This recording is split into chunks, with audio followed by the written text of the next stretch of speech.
ബിസ്മില്ലാ അൽഹംദുലില്ലാ വസല്ലല്ലാഹു അലാ നബീന മുഹമ്മദിൻ വഅലാ ആലിഹി വസ്വഹ്ബിഹി അജ്മഈൻ അമ്മാ ബഅദ്. അഊദു ബില്ലാഹി മിനശ് ശൈത്വാനിർ റജീം. ബിസ്മില്ലാഹിർ റഹ്മാനിർ റഹീം. യാ അയ്യുഹല്ലദീന ആമനു തഖുല്ലാഹ ഹഖ്ക തുഖാതി വലാ തമൂതുന്ന ഇല്ലാ വഅൻതും മുസ്ലിമൂൻ. സ്നേഹമുള്ള സഹോദരന്മാരെ, സത്യവിശ്വാസികളെ, അള്ളാഹുവിൻ്റെ വിധിവിലക്കുകൾ ജീവിതത്തിൽ പാലിച്ചുകൊണ്ട് റബ്ബിനെ സൂക്ഷിച്ച് ജീവിക്കണമേ എന്ന് ഓർമ്മപ്പെടുത്തുന്നു, ഉപദേശിക്കുന്നു.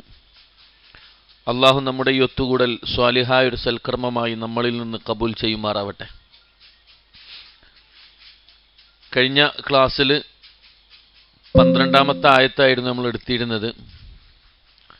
ഇൻഷാ അല്ലാഹ് ഇന്നത്തെ ക്ലാസ് 13ാമത്തെ ആയത്ത് മുതലാണ് എടുക്കുന്നത്.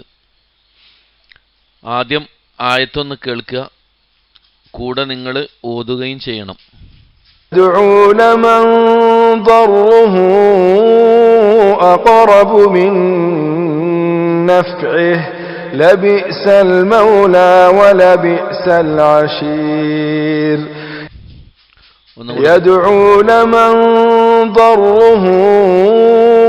أقرب من نفعه لبئس المولى ولبئس العشير.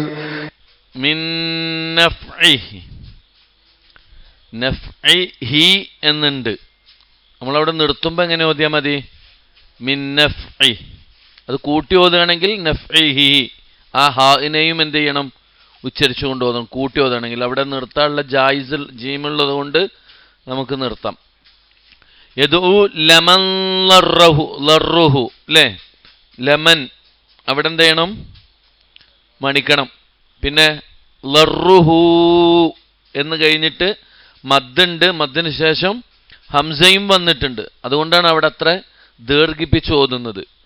പിന്നെ മിൻ നഫ്ഇഹി ലബിഇസൽ മൗല വലബിഇസൽ അശീർ. അശീർ എന്നാണോ പറയേണ്ടത്? അശീർ എന്നാണോ പറയേണ്ടത്? അശീർ, അല്ലേ? എന്തുകൊണ്ടാ? യാ വന്നത് കൊണ്ടാണ് എന്ത് ചെയ്യുന്നത്? ലമ്മുള്ള റാഇനെ ര് എന്ന് ഉപയോഗിക്കുന്നത്. അതായത് റാഇന് ബാധിക്കുന്ന ഒരുപാട് നിയമങ്ങൾ ഖുർആനിലുണ്ട്. എല്ലായിടത്തും റാ എന്ന് പറയില്ല. അതായത് റാഉ തർക്കീഖ്, റാഉ തഫ്ഖീം. തഫ്ഖീം എന്ന് പറഞ്ഞാൽ എന്താ?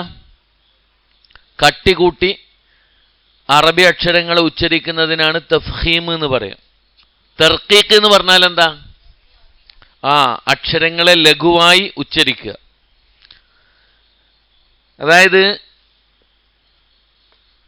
ലഘുവായി ഉച്ചരിക്കുന്ന അക്ഷരങ്ങളിൽ പെട്ട ഒന്നാണ് ഏത്? റാ. അതേപോലെ തന്നെ കട്ടി കൂട്ടി ഉച്ചരിക്കേണ്ട അക്ഷരങ്ങളിൽ പെട്ട ഒന്നാണ് ഏത്? റാ. രണ്ടിലും വരുന്നുണ്ട്. ലഘുവായിട്ട് ഉച്ചരിക്കേണ്ടത് 5 സന്ദർഭങ്ങളിലാണ്. അതിൽ പൊതുവെ വരുന്നത് 3 സമയത്താണ്. ഒന്ന്, റാഇന് മലയാളത്തിൽ രാ എന്ന് പറയുന്ന ശബ്ദം വരുന്നത് എപ്പോഴാ? റാഇന് കെസ്ർ വരുമ്പോൾ. ഉദാഹരണത്തിന് നമ്മൾ ഫിർ ഔൻ എന്നല്ല പറയേണ്ടത്, ഫിർ ഔൻ എന്നാണ് പറയേണ്ടത്. ഫിർ. എന്തുകൊണ്ടാ ര് എന്ന് പറഞ്ഞ് ഫിരി ഔൻ എന്ന് പറയാൻ കാരണം എന്താ? സുക്കൂനുള്ള റാഇന് മുമ്പ് കെസർ വന്നത് കൊണ്ടാണ് എന്ത് ചെയ്തിട്ടുള്ളത്? ര് അല്ലെങ്കിൽ രാ എന്ന ശബ്ദം കൊടുക്കുന്നത്. അതേപോലെ തന്നെ റാഇന് കെസർ വന്നാലും എന്ത് ചെയ്യും? രി എന്ന് തന്നെയാണ് പറയാ. റിജിലുൻ നമ്മൾ പറയാ. റിജിലുൻ എന്ന് പറയോ? ഇല്ല, റിജിലുൻ. റാഇന് കെസർ ആണെങ്കിലും എന്ത് ചെയ്യും? രാ എന്ന ശബ്ദം വരും. അതുപോലെ തന്നെയാണ് ഇവിടെ റൂ എന്നാണ് വന്നത്, കെസർ വന്നിട്ടില്ല. പിന്നെന്താണ്? നമ്മളൊരു ആയത്ത് അവസാനിപ്പിക്കുമ്പോൾ റാഇന് സുക്കൂന് കൊടുക്കും. ആയത്ത് അവസാനിക്കുമ്പോൾ നമ്മളിപ്പോ അൽ അഷീറു എന്ന് ഓതികാണ്ടല്ലോ നിർത്തുക, അഷീർ എന്ന് പറഞ്ഞിട്ടാ നിർത്തുക. അപ്പൊ എന്താ? റായിന് സുക്കൂനാണ്. സുക്കൂന് നൽകി നിർത്തുന്ന വഖഫ് ചെയ്യുന്ന റായിന്റെ തൊട്ട് മുമ്പ് മദ്ദിന്റെ അക്ഷരങ്ങൾ വന്നാൽ ആ സമയത്തും റായിനെ രാ എന്ന ശബ്ദമാണ് എന്ത് ചെയ്യുക? കൊടുക്കുക. മനസ്സിലായോ? മദ്ദിന്റെ അക്ഷരങ്ങൾ അലിഫ്, വാവ്, യാ, ഈ മദ്ദിന്റെ അക്ഷരങ്ങൾ തന്നെ എല്ലാം വരില്ല, എന്നാലും യാ കൂടുതൽ സ്ഥലങ്ങളിലും വരുന്നത് യാ ആണ്. അപ്പൊ അവിടെ രാ എന്ന ശബ്ദമാണ്. അതുകൊണ്ടാണ് വലബിഇസൽ അഷീർ എന്ന് പറയുന്നത്. അഷീർ എന്ന് പറയാതെ അഷീർ, ആ റായിനെ ലഘുവാക്കിയിട്ട് മലയാളത്തിൽ രാ എന്ന ശബ്ദം കൊടുക്കുന്നത് അതുകൊണ്ടാണ്. ഇവിടെ ആയത്ത് അവസാനിക്കുന്ന പദം റാ ആണെങ്കിൽ, ഹർക്കത്തുള്ള റാ ആണെങ്കിൽ, ആയത്ത് നിർത്തുമ്പോൾ വഖഫ് ചെയ്യുമ്പം എന്ത് ചെയ്യും? റായിന് സുക്കൂന് കൊടുക്കും. റായിന് സുക്കൂന് കൊടുത്താൽ തൊട്ട് മുമ്പുള്ള അക്ഷരം മദ്ദിന്റെ അക്ഷരാണെങ്കിൽ അതിനെ ര് എന്നാണ് ഉച്ചരിക്കേണ്ടത്. തബാറക്കല്ലദീ ബിയദിഹിൽ മുൽക്കു വഹുവ അലാ കുല്ലി ഷൈഇൻ ഖദീർ എന്നാ പറയണ്ടേ. നമ്മൾ ഓതലെങ്ങനെ? ഖദീർ അല്ലേ? ഖദീർ എന്നാണ്. അതും ഇതേ നിയമമാണ്. 90% സ്ഥലങ്ങളിലും ഈ ഒരൊറ്റ നിയമമാണ് കൂടുതലും വന്നിട്ടുള്ളത്. അപ്പോ ഇതാണ് ആയത്തിലെ തജ്വീദ് നിയമങ്ങൾ. അർത്ഥം എന്താ നോക്കാം നമുക്ക്. കഴിഞ്ഞ ആയത്തിൽ നമ്മൾ വിശദീകരിച്ചിരുന്നു, മനുഷ്യരുടെ കൂട്ടത്തിൽ അള്ളാഹുവിനെ ആരാധിക്കുന്ന ഓരത്തിലായിക്കൊണ്ട് അല്ലെങ്കിൽ ഒരു വക്കിലിരുന്നു കൊണ്ട് അള്ളാഹുവിനെ ആരാധിക്കുന്ന ആളുകളുണ്ട്. അവരെന്ത് ചെയ്യും? ഗുണം കിട്ടുമ്പോൾ അങ്ങോട്ട് പോകും, പരീക്ഷണം വരുമ്പോൾ തിരിയും. മനസ്സിലായിട്ടോ? അള്ളാഹിനെ വിട്ട് മറ്റുള്ളവരിലേക്ക് അഭയം തേടും എന്നർത്ഥം. അത് പറഞ്ഞിട്ട് നമ്മൾ വിശദീകരിച്ചിരുന്നു എന്ത്? അള്ളാഹുവിന് പുറമെ അവന് ഉപദ്രവമോ ഉപകാരമോ ചെയ്യാത്ത വസ്തുക്കളെ അവൻ വിളിച്ചു പ്രാർത്ഥിക്കുന്നു. അത് തന്നെയാണ് വിദൂരമായ വഴികേട് എന്ന് നമ്മൾ പറഞ്ഞിരുന്നു. അതിനുശേഷമാണ് എന്ത് ചെയ്തിട്ടുള്ളത്? ഈ ആയത്ത് അള്ളാഹു പറഞ്ഞു യദ്ഉ ലമൻ ലർറുഹു. എന്താ യദ്ഉ എന്ന് പറഞ്ഞാൽ? അവൻ വിളിക്കുന്നു. ദഅ യദ്ഉ, ദഅ എന്നാണ് മാലി, യദ്ഉ എന്നാണ് മുലാരി. യദ്ഉ എന്നുള്ള മുലാരിയാണ്, ദഅ എന്നുള്ളത് മാലിയാണ്. എന്താ അർത്ഥം? ദഅ ക്ഷണിക്കുക, വിളിക്കുക, പ്രാർത്ഥിക്കുക എന്നൊക്കെ പറയാം. ദഅ എന്ന് പറഞ്ഞാൽ യദ്ഉ അവൻ വിളിക്കുന്നു. ലമൻ ആരെ? യാതൊരുത്തനെ അല്ലെങ്കിൽ ഒരുവനെ. ലർറുഹു, ലർറു എന്ന് പറഞ്ഞാൽ എന്താ? ഉപദ്രവം. നമ്മൾ പഠിച്ചിട്ടുണ്ടാവും, ഒരുപാട് സ്ഥലങ്ങളിൽ ഖുർആൻ ആവർത്തിച്ച് പറഞ്ഞ ഒരു പദപ്രയോഗമാണ് ദുർറ് എന്നുള്ളത്. ദുർറ്, ലർറ് ഒക്കെ പറയാം.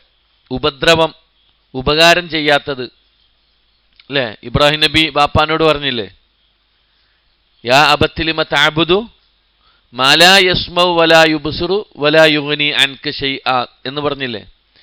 അതന്നെയാണ്. ഒരു ഉപകാരവും ഉപദ്രവവും ചെയ്യാത്ത വസ്തുവിനെ വിളിച്ചുകൊണ്ട് എന്തിനാണ് എൻ്റെ ഉപ്പ ആരാധിക്കുന്നത്? അതുപോലെ ലർറുഹു അവൻ്റെ ഉപദ്രവം, അഖ്റബു കൂടുതൽ അടുത്തതാണ് അല്ലെങ്കിൽ എളുപ്പമുള്ളതാണ്. ആരുടെ ഉപദ്രവത്തെ കുറിച്ചാ പറഞ്ഞ്? അവൻ്റെ ഉപദ്രവം എന്നുള്ളത് ആ അള്ളയല്ലാതെ വിളിച്ച് പ്രാർത്ഥിക്കുന്ന ആളുകൾ, അവരെ കുറിച്ചാണ് പറഞ്ഞത്. നമ്മൾ ആ മുമ്പത്തെ ആയത്തിലേക്ക് മടങ്ങണം. മനസ്സിലായിട്ടോ? അതും കൂടെ നിങ്ങൾ ഓർമ്മയിൽ ഉണ്ടാവണം, അപ്പോഴത് മനസ്സിലാവുള്ളൂ. അവൻ്റെ ഉപദ്രവം എന്താണ്? കൂടുതൽ അടുത്തതാണ് അല്ലെങ്കിൽ എളുപ്പമുള്ളതാണ്. മിൻ നഫ്ഇഹി എന്തിനേക്കാൾ? അവൻ്റെ ഉപകാരത്തെക്കാൾ. അപ്പോൾ ഉപകാരത്തെക്കാൾ ഉപദ്രവമാണ് ഏറ്റവും അടുത്തിരിക്കുന്നത്. ലബിഇസ എത്ര മോശമാണ്, അല്ലെങ്കിൽ വളരെ മോശപ്പെട്ടതാണ്, എത്ര ചീത്തയാണ്. അൽ മൗല, മൗല എന്താ? നിഅമൽ മൗല വ നിഅമൻ നസീർ എന്നൊക്കെ കേട്ടില്ലേ? മൗല സഹായകൻ, രക്ഷകർത്താവ്, യജമാനൻ എന്നൊക്കെ പറയാം മൗല. അപ്പോ അവൻ യജമാനനാക്കുന്ന അല്ലെങ്കിൽ അവൻ രക്ഷകർത്താവാക്കുന്ന ആ വ്യക്തി എത്ര ചീത്തയാണ്. മനസ്സിലായോ? വലബിഇസ എത്ര ദുഷിച്ചതാണ് അൽ അഷീർ, കൂട്ടാളി, കൂട്ടുകാരൻ. അപ്പൊ വിളിക്കുന്നവനും വിളിച്ച് പ്രാർത്ഥിക്കുന്നവനും എന്താണ്? ഒരേ അർത്ഥത്തിലാണ് ഖുർആൻ പ്രയോഗിച്ചത്. അല്ലാത്ത വേറെ ആര് വിളിച്ചുകൊണ്ട് നിങ്ങൾ പ്രാർത്ഥിച്ചാലും അത് വേസ്റ്റാണ് എന്നാ. ഒരു ഉപകാരം ഉണ്ടാവില്ല.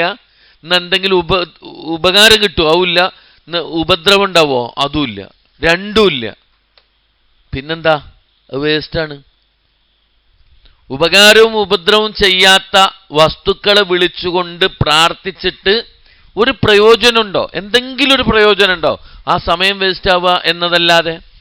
എന്നാൽ ഇന്ന് സമൂഹത്തിലെ മഹാഭൂരിഭാഗം ആളുകൾ, അന്ന് മക്ക മുശ്രിക്കീങ്ങളെ കുറിച്ച് പറഞ്ഞിരുന്നാണ് പല ആയത്തുകളും.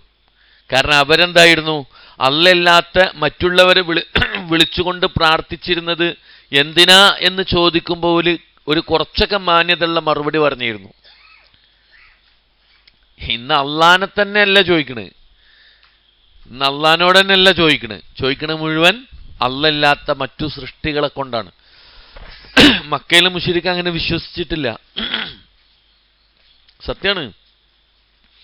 മക്കയിലെ മുശ്രിക്ക് പോലും എന്ത് ചെയ്തിട്ടില്ല? ഇന്നത്തെ നമ്മളെ നാട്ടിലെ പല ആൾക്കാരും വിശ്വസിക്കുന്ന പോലെ വിശ്വസിച്ചിട്ടില്ല. ഇതിലേറെ ഒന്നും കൂടി ദർജ കൂടിയാൽ മക്കയിലെ മുശ്രിക്കീങ്ങളാന്നാ പറയാ. കാരണം എന്താ? അവർക്കറിയാം അള്ളയാണ് ലോകത്തെ സൃഷ്ടിച്ചത്, അള്ളയാണ് പ്രപഞ്ചം നിയന്ത്രിക്കുന്നത്, അള്ളയാണ് മഴ വർഷിപ്പിക്കുന്നത്, അള്ളയാണ് റിസ്ക് നൽകുന്നത് എന്നൊക്കെ ഓൽക്കറിയാന്ന.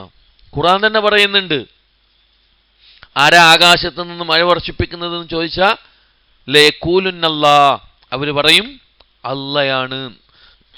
നമ്മളൊക്കെ ആരാധിക്കുന്ന അള്ള, ആ അള്ളയാണെന്നാ ഓല് പറയാം. മഴ വർഷിപ്പിക്കുന്നത് ആരാന്നാ ബെയ്ത്തിൽ പറയണേ?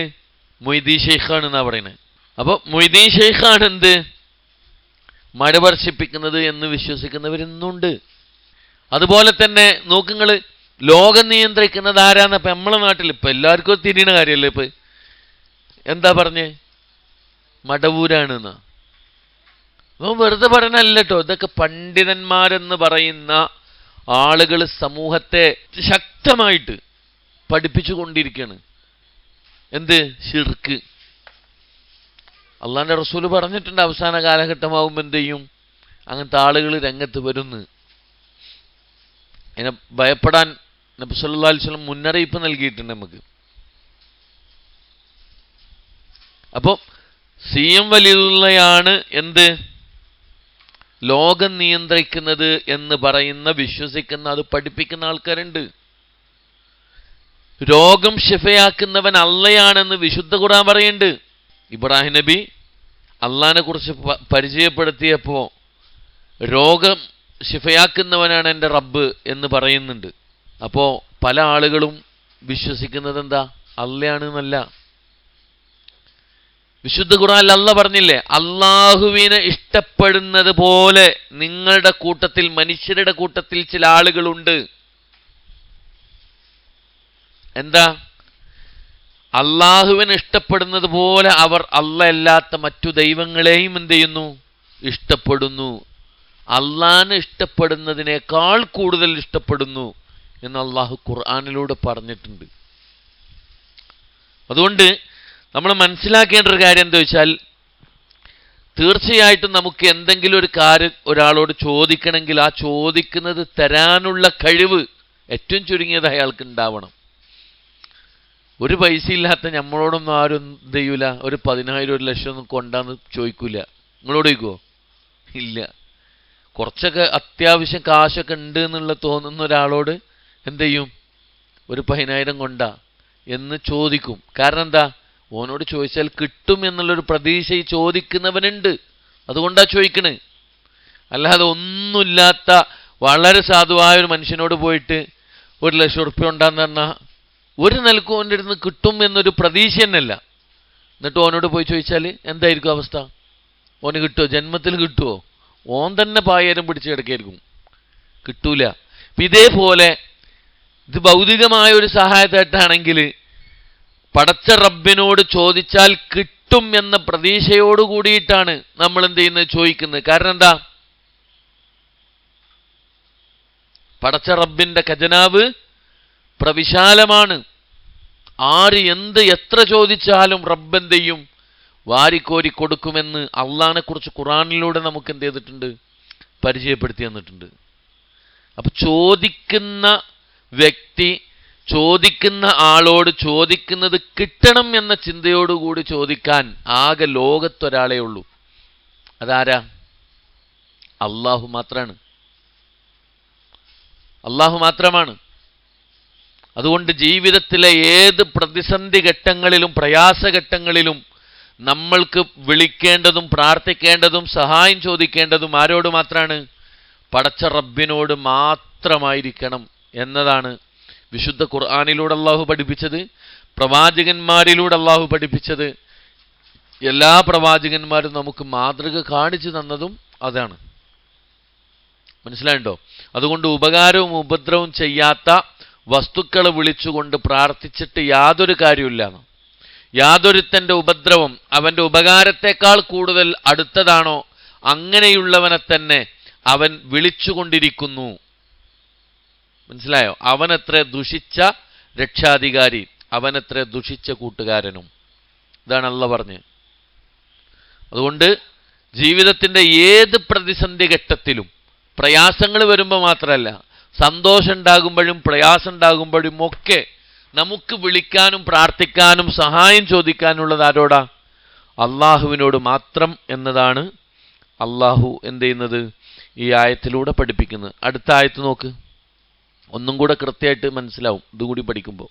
ഇന്നല്ലാഹ യുദ്ഖിലുല്ലദീന ആമനൂ വഅമിലുസ്സാലിഹാതി ജന്നാത്തിൻ തജ്രി മിൻ തഹ്തിഹൽ അൻഹാർ ഇന്നല്ലാഹ യഫ്അലു മാ യുരീദ്. ഒന്നും കൂടെ കേൾക്ക്.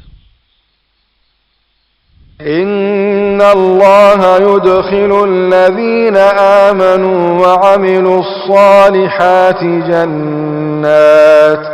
ജന്നാത്തിൻ തജ്രി മിൻ തഹ്തിഹൽ അൻഹാർ ഇന്നല്ലാഹ യഫ്അലു മാ യുരീദ്. ഇന്നല്ലാഹ അല്ലേ? ഇന്ന സാക്കിനായ നൂന് അല്ല, സോറി, ശദ്ദുള്ള നൂന് എന്ത് ചെയ്യണം? മണിക്കണം. പിന്നെ യുദ്ഖിലുല്ലദീന ആമനു വഅമിലുസ്സാലിഹാത്തി ജന്നാത്തിൻ തജ്രി, ജന്നാത്തിൻ തിൻ തജ്രി, അവിടെയും എന്ത് ചെയ്യണം? മണിക്കണം. മിൻ തഹ്തിഹൽ അൻഹാർ അല്ലേ? അവിടെ അൻഹാരി എന്ന് പറയാൻ പറ്റുമോ? ഇല്ല. നിർത്തുകയാണെങ്കിൽ തന്നെ എന്താ പറ്റുള്ളൂ?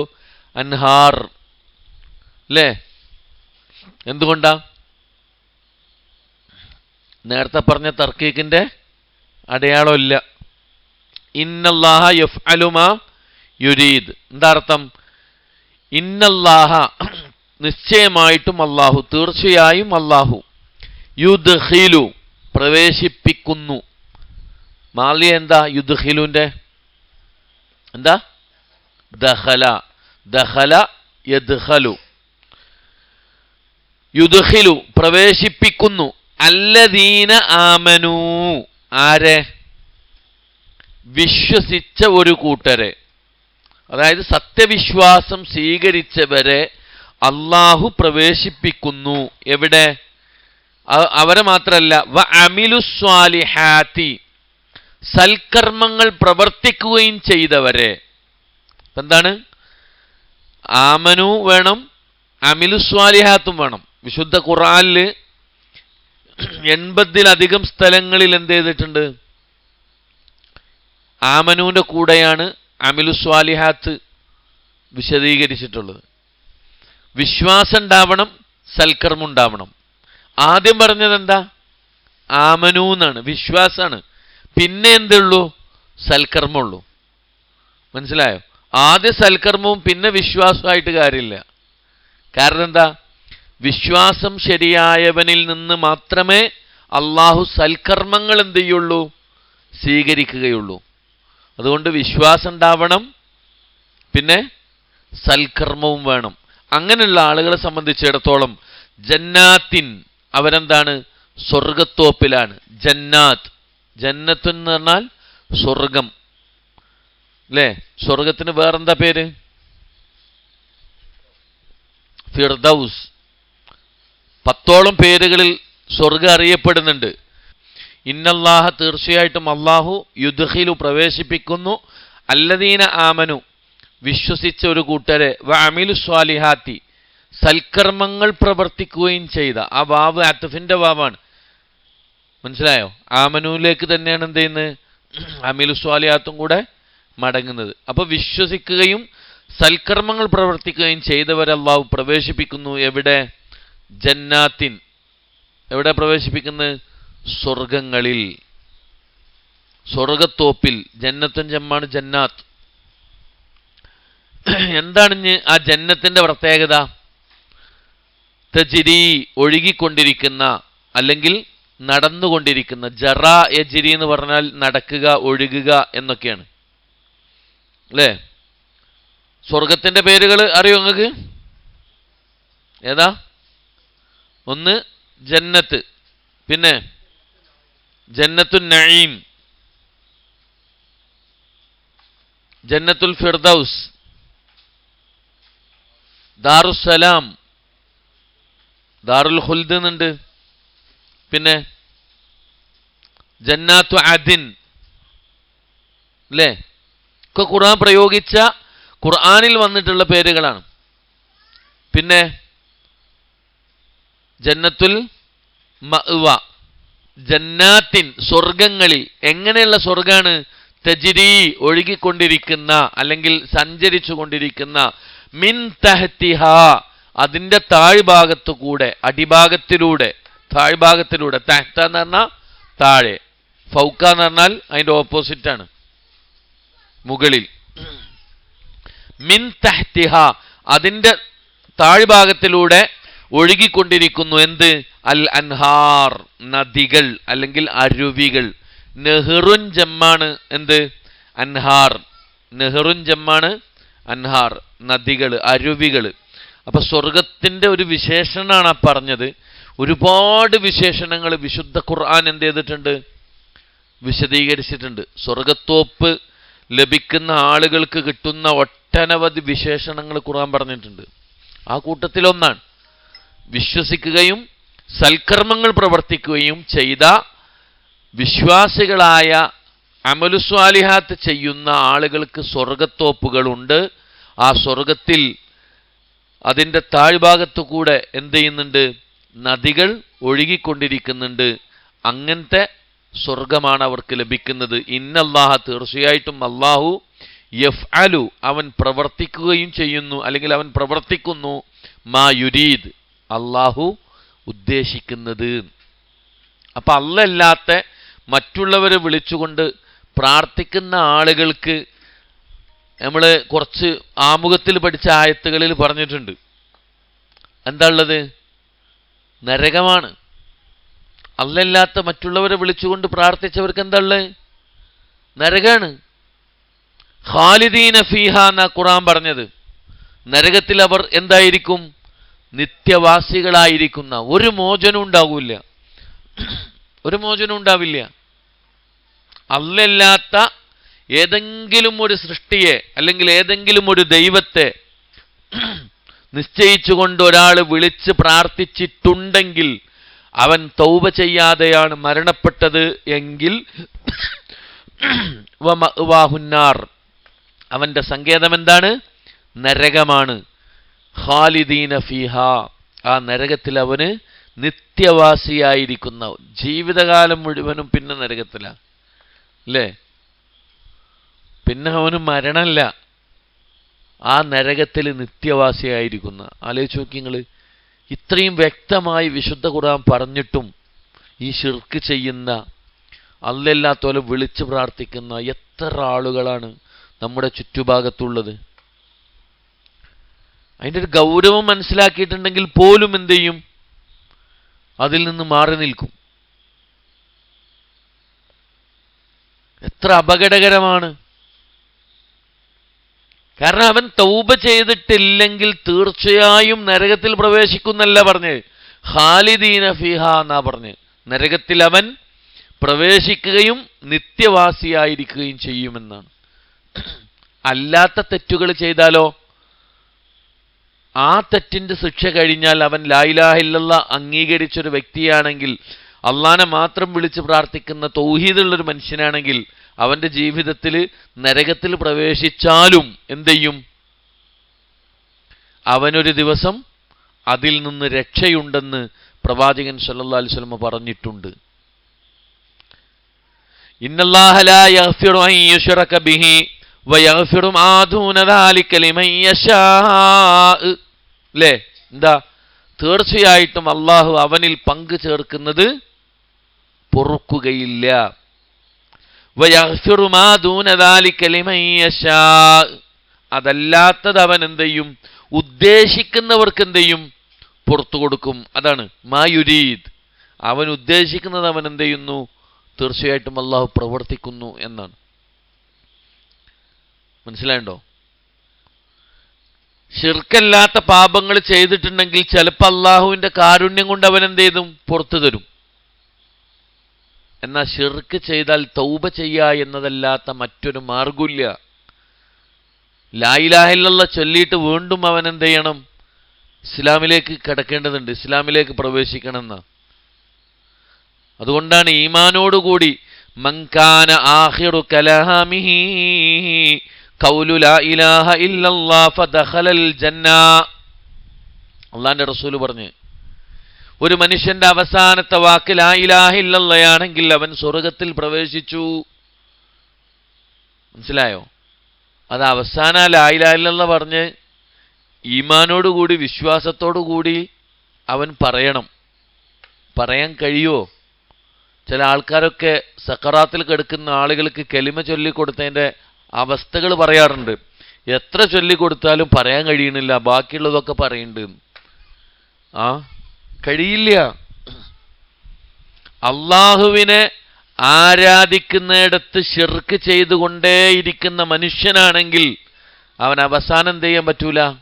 ലാ ഇലാഹ ഇല്ലല്ലാഹ് പറയാൻ കഴിയില്ല. പറഞ്ഞു. ഫിർഔൻ പറഞ്ഞില്ലേ, മൂസയുടെ റബ്ബിൽ ഞാനിതാ വിശ്വസിച്ചിരിക്കുന്നു എന്ന് ഫിർഔൻ പറഞ്ഞു. പക്ഷെ അല്ലാഹ് എന്താ പറഞ്ഞേ? അള്ളാന്റെ റസൂല് പറഞ്ഞു, ഖർ ഖർ എന്ന് തൊണ്ടക്കുഴിയിൽ നിന്ന് വരുന്ന ആ ശബ്ദം ഉണ്ടല്ലോ, അതുണ്ടാവുമ്പോ നിങ്ങള് വിശ്വസിച്ചിട്ട് വല്ല കാര്യമൊന്നുമില്ല, അതിന്റെ സമയം കഴിഞ്ഞിക്കണ്. മനസ്സിലായോ? ഖർ ഖർ എന്ന് പറയുന്ന ശബ്ദം അവസാനം അങ്ങറ്റെത്തുമ്പോഴുണ്ടാവുന്ന ശബ്ദാണിത്. അപ്പൊ പറഞ്ഞിട്ടൊരു കാര്യമില്ലാന്ന് അത് ഫിറൗനിലൂടെ തന്നെ നമുക്ക് എന്ത് ചെയ്യുന്നുണ്ട്? പഠിപ്പിച്ചു തരുന്നുണ്ട്. അതുകൊണ്ട് അതിൻ്റെ മുമ്പ് ഞാൻ ഈ ചെയ്തതൊക്കെ പാപമാണ്, കുറ്റമാണ്, തെറ്റാണ് എന്ന് മനസ്സിലാക്കിയിട്ട് എന്ത് ചെയ്യണം?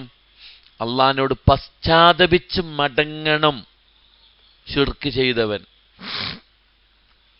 ഞമ്മക്കൊക്കെ ഒരു വിശ്വാസം ഉണ്ടാവും, എന്ത്? ശിർക്കൊന്നും ഇപ്പം ഞാനൊന്നും ചെയ്യണില്ല, നമ്മൾ അള്ളാഹിനെ തന്നെ വിളിച്ച് പ്രാർത്ഥിക്കുന്നത് എന്ന് പറയുണ്ടാവും. പക്ഷേ എന്താണ്? അങ്ങനെ പ്രാർത്ഥിക്കുന്നൊന്നും ഉണ്ടാവില്ല. ചിലപ്പോൾ അല്ലാത്തവരുടെ പേരിൽ നേർച്ച വഴിപാടുകൾ നടത്തുന്നവരുണ്ട്. അല്ലാഹുവല്ലാത്തവരുടെ പേരിൽ സത്യം ചെയ്യുന്നവരുണ്ട്. ഖുർആനാണ് സത്യം എന്ന് പറയുന്നവരുണ്ട്. അല്ലെങ്കിൽ എൻ്റെ ഉപ്പയാണ് സത്യം, എൻ്റെ ഉമ്മയാണ് സത്യം എന്ന് പറയുന്നവരുണ്ട്. കണ്ടിട്ടില്ലേ? അതൊക്കെ എന്താണ്? അള്ളാഹുവിൽ പങ്കു ചേർക്കലാണ്. ഖുർആൻ സത്യം എന്ന് പറയാൻ പാടില്ല. ഖുർആനാണ് സത്യമെന്ന് പറയാൻ പാടില്ല. അള്ളാഹുവിൻ്റെ പേരിൽ മാത്രമേ സത്യം ചെയ്യാൻ പാടുള്ളൂ. റബ്ബിലല്ലാതെ മറ്റൊരാളുടെ പേരിലും എന്ത് ചെയ്യാൻ പാടില്ല?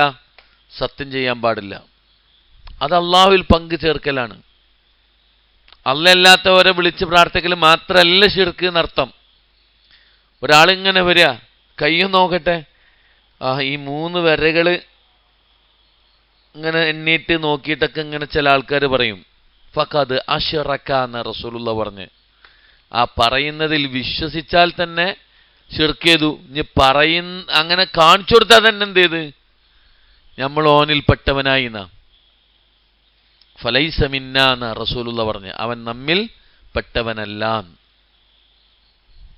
ഇത്ര ഗൗരവമുണ്ട്. എന്നിട്ട് നമ്മളത് വിശ്വസിക്കുക. ഇനി ഇങ്ങനെയൊക്കെ ചെയ്യുന്ന ഒരാൾ തന്നെ പറയണമെന്നില്ല. വേറൊരാള്, സാധാ ഒരാൾ വന്നിട്ട് പറയാ നമ്മളോട്, അതെ എനിക്ക് ഇന്ന പ്രശ്നം കൊണ്ടാട്ടോ അവിടെ അതുണ്ടായത്, അതിന് ഇന്നടുത്തൊന്ന് പോയോക്ക് എന്ന് പറഞ്ഞിട്ട് നമ്മളാ പോയി നോക്കിയാൽ തന്നെ എന്തായി, ഈ പറഞ്ഞവനിൽ നമ്മൾ വിശ്വസിച്ചു എന്നാണ്. ഫഖദ് അശ്റക എന്ന റസൂലുള്ളാഹി സ്വല്ലല്ലാഹു അലൈഹി വസല്ലം പറഞ്ഞ്, അവൻ ശിർക്ക് ചെയ്തു. അള്ളാഹു കാത്ത് രക്ഷിക്കട്ടെ. പടച്ച റബ്ബിന്റെ മാർഗത്തിൽ നമ്മൾ വേറൊരാളെ എന്തിന് സ്വീകരിച്ചാലും അതെന്താണ്, ഏത് മാർഗത്തിലാണെങ്കിലും, നേർച്ച വഴിപാടുകളാവട്ടെ, സത്യം ചെയ്യലാവട്ടെ, ബലിയറുക്കലാവട്ടെ, അതല്ലെങ്കിൽ വേറെന്തെങ്കിലും ആവട്ടെ, ഒക്കെ എന്താണ്, അള്ളാഹുവിൽ പങ്കു ചേർക്കലാണ്. ഇബാദത്തിന്റെ പരിധിയിൽ വരുന്ന എന്തൊക്കെയുണ്ടോ അത് മുഴുവനും അള്ളാഹുവിൽ പങ്കു ചേർക്കലാണ്. അതൊരിക്കലും നമ്മളടുത്ത് ഉണ്ടാവാൻ പാടില്ല.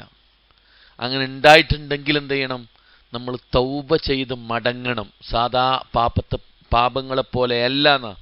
ഒരാൾ വ്യഭിചരിച്ചാൽ പോലും ഒരു പക്ഷേ അള്ളാഹു എന്ത് ചെയ്യും, പുറത്തു കൊടുത്തേക്കാം. ഒരാൾ മോഷ്ടിച്ചാൽ പോലും അള്ളാഹു പുറത്തു കൊടുത്തേക്കാം.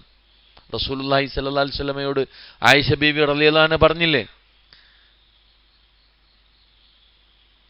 നബി സല്ലല്ലാഹു അലൈഹി വസല്ലം ആയിഷ ബീവിയോട് പറഞ്ഞില്ലേ, എന്താ പറഞ്ഞേ, ഒരാൾ വ്യഭിചരിച്ചാലും ഒരാൾ മോഷ്ടിച്ചാലും അള്ളാഹു പുറത്തു കൊടുത്തേക്കാം, പക്ഷെ ശിർക്ക് ചെയ്താൽ അള്ളാഹു ഒരിക്കലും പൊറുക്കൂല എന്ന് പറഞ്ഞാൽ ആ തിന്മയെ നിസാരമാക്കലല്ല അത്, മറിച്ച് ശിർക്കിന്റെ ഗൗരവത്തെ തൻ്റെ അനുചരന്മാർക്ക് പ്രവാചകൻ സല്ലല്ലാഹു അലൈഹി വസല്ലം പഠിപ്പിച്ചു കൊടുക്കുകയാണ്. ശിർക്കല്ലാത്ത മുഴുവൻ പാപങ്ങളും അതെത്ര വലുതാണെങ്കിലും അള്ളാഹു ഉദ്ദേശിക്കുകയാണെങ്കിൽ എന്ത് ചെയ്യും, പുറത്തു തരുന്ന ഖുർആന്റെ ആയത്താണ്. മനസ്സിലായോ? നമ്മളിപ്പം ഒരു ആളെടുത്തുനിന്ന് കാശ് മോഷ്ടിച്ചു, അത് വലിയൊരു തിന്മയാണ്. ഒരുപക്ഷെ ആ മോഷണത്തിന് നരകശിക്ഷ കിട്ടിയേക്കാം. നമ്മൾ തൗബ ചെയ്തിട്ടില്ല, നരകശിക്ഷ കിട്ടിയേക്കാം. ഇനി തൗബ ചെയ്തിട്ടില്ലെങ്കിലും പരലോകത്തെത്തുമ്പോൾ പടച്ചോ നമ്മൾ വേറെന്തെങ്കിലും നന്മ ചെയ്തതിൻ്റെ ഫലമായി അള്ളാഹുവിൻ്റെ കാരുണ്യം കൊണ്ട് നമുക്ക് ആ തിന്മ എന്ത് ചെയ്തേക്കാം, പുറത്തു തന്നേക്കാം. എന്നാൽ ശിർക്ക് അങ്ങനെ അള്ളാഹു അവൻ്റെ റഹ്മത്ത് കൊണ്ട് പോലും പൊറുക്കൂലാന്ന്. അപ്പം അത്ര ഗൗരവമാണ്. അതുകൊണ്ടാണ് ലോകത്ത് വന്ന എല്ലാ പ്രവാചകന്മാരും അവരുടെ സമുദായത്തെ ആദ്യവും അവസാനവുമായി പഠിപ്പിച്ച കാര്യം എന്താ, തൗഹീദും ശിർക്കുമാണ്. ശിർക്ക് ചെയ്ത ഒരു മനുഷ്യൻ പിന്നെ എന്ത് പ്രവർത്തിച്ചിട്ടും കാര്യമില്ല, അവൻ്റെ ഒരു പ്രവർത്തനം അള്ളാഹു സ്വീകരിക്കില്ല. ഓനൊന്നും കൊടുക്കാനുമില്ല, ഓൻ്റെ അടുത്ത് നിന്ന് വാങ്ങാനുമില്ല. കാരണം ഓൻക്കുള്ളത് എന്തേ ഉള്ളൂ, നരകം മാത്രമാണ്. ഖാലിദീന ഫീഹാന, ആ നരകത്തിൽ നിന്ന് ഏതെങ്കിലും ഒരു കാലത്ത് രക്ഷപ്പെടാം എന്ന് പോലും അവൻ വിചാരിക്കേണ്ടതില്ല. കാരണം അവൻ അതിൽ നിത്യവാസിയായിരിക്കുമെന്നാണ്. അള്ളാഹു നമ്മെ കാത്ത് രക്ഷിക്കുമാറാവട്ടെ. ഈ ആയത്തും കൂടെ എടുക്കാല്ലേ, നോക്ക്, അതിന്റെ ബാക്കിയാണ്. كان يظن أن لن ينصره الله في الدنيا والآخرة فليمدد بسبب إلى السماء ثم ليقطع فلينظر هل يذهبن كيده ما يغيظ. ഒന്നും കൂടെ കേട്ടോ. من كان يظن أن لن ينصره الله في الدنيا والآخرة فليمدد بسبب إلى السماء ثم ليقطع فلينظر هل يذهبن كيده ما يغيظ. ഇതിൽ നമ്മൾ പഠിച്ച തജ്വീദ് നിയമങ്ങൾ മാത്രമേ ഉള്ളൂ. മങ്കാന യദുന്നു അല്ലൻ എന്നുള്ളിടത്ത് എന്താ പറയണ്ടേ, അൻലൻ എന്ന് പറയാൻ പറ്റുമോ? പറയാൻ പറ്റുമോ? ഇല്ല. എന്തുകൊണ്ടാ? ലാമു വന്നിട്ടുണ്ട്. പിന്നെ ലൻ യൻസുറഹു പറഞ്ഞൂടെ? യെസ്. പിന്നെ ഫല്യംദുദ് ബിസബബിൻ ഇലസ്സമായി, അവിടെ ബിസബബിൻ ഇലസ്സമായി എന്ന് പറയാൻ പറ്റില്ല. അവിടെ എന്ത് ചെയ്യണം? ഇൽഹാർ ചെയ്യണം. ബിസബബിൻ ഇലസ്സമായി സുമ്മ, അല്ലേ?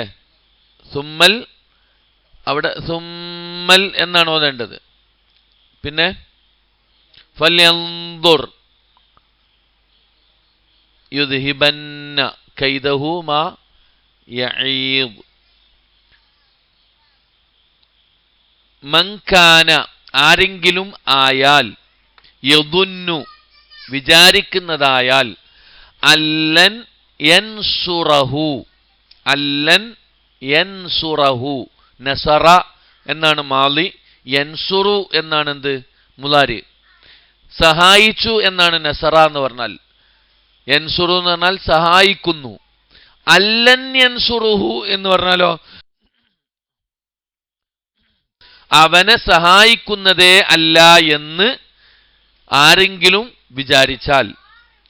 ആര് സഹായിക്കുന്നില്ല എന്ന്? അല്ലാഹു. അല്ലാഹ് സഹായിക്കൂല എന്ന് ആരെങ്കിലും വിചാരിച്ചാൽ, ഫിദ്ദുന്യാ വൽ ആഖിറ, ഇഹലോകത്തും പരലോകത്തിലും, ഫല്യംദുദ് എന്നാൽ അവൻ നീട്ടിയിട്ട് കൊള്ളട്ടെ. മദ്ദ യമുദ്ദു, മദ്ദിന്റെ അക്ഷരം എന്ന് കേട്ടില്ലേ? നീട്ടി ഓതാനുള്ളത്. അതിനാണ് യംദുദ് ഉണ്ടായത്. മദ്ദ എന്നാണ് മാലി, യംദുദ് മദ്ദ യമുദ്ദു എന്നാണ് മുലാരി, അതിനാണ് യംദുദ് ഉണ്ടായത്. ഫൽ യംദുദ് എന്നാൽ അവൻ നീട്ടിയിട്ട് കൊള്ളട്ടെ.